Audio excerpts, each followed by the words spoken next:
Hello Africa and welcome to this week's business segment. I am Amelia Martha Nachtimbo and it's the World Cup month, and yes, that means a lot of business. I'd like to draw you to a number, 3 million.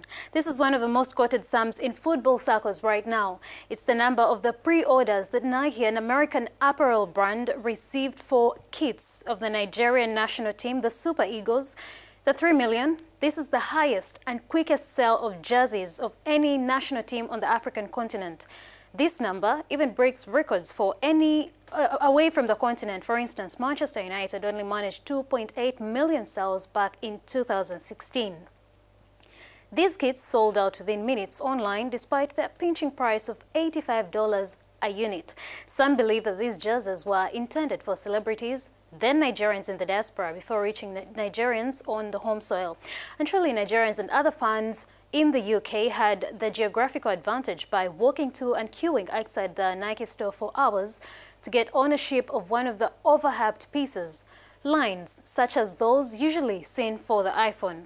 Now, celebrities like supermodel Naomi Campbell and footballer Aubameyang were among those who took to social media to show off their jerseys and support for Nigeria at the World Cup.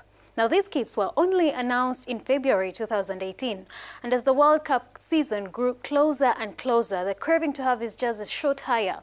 Demand is good for business. But there's one more thing. There's fear of counterfeits, especially on the continent, a reason these kits were released late. Now let's go through the numbers again. A kit at the Nike store is or was $85, which is a little over 30,000 naira. This money, and on other sites, it was, for instance, eBay, it was $200. Now this money can pay school fees, maybe, I'm told. For instance, it can buy a good smartphone in Nigeria. It can pay for a meal for two at a high-end restaurant. And well, it's a little bit pinching when we go back to the fact that majority was sold online, leaving fans back home deprived. And this created a lucrative gap for the counterfeit market, which is not a new phenomenon on the continent, at least not in my home country, somewhere in East Africa. Now, these these counterfeit shipped jerseys from Thailand came at least at half the price, which is $47, and the demand was huge. FP quoted one of the traders who said he sold out his jerseys in a matter of days and was even planning to ship more, which he was sure would be gone in a weekend.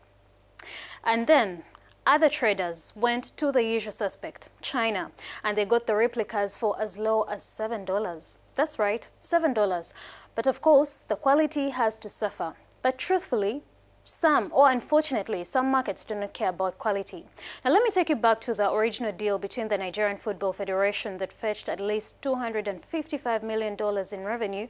And of that $255 million, it's not clear how much of the deal that NFF takes to the bank.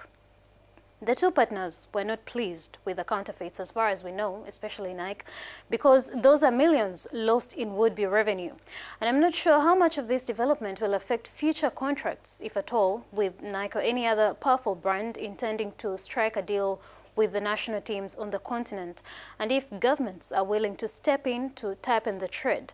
But at least as of May, which was before the actual sale, the NFF and Nike were looking forward to a brighter future. And lastly, why Thailand, you may ask? This is where the jerseys were made before stamping them with the powerful Nike brand. One blogger raised a question that is relevant for debate. What if they were made by a Nigerian apparel firm or an African firm, if I may open the brackets further? His point is that this would channel more revenue back home. And that question brings to mind the current Rwanda-US trade and the Ethiopian clothing factories and other factories on the continent. And these jerseys have surely made up for the expectations about the Super Eagles for the World Cup.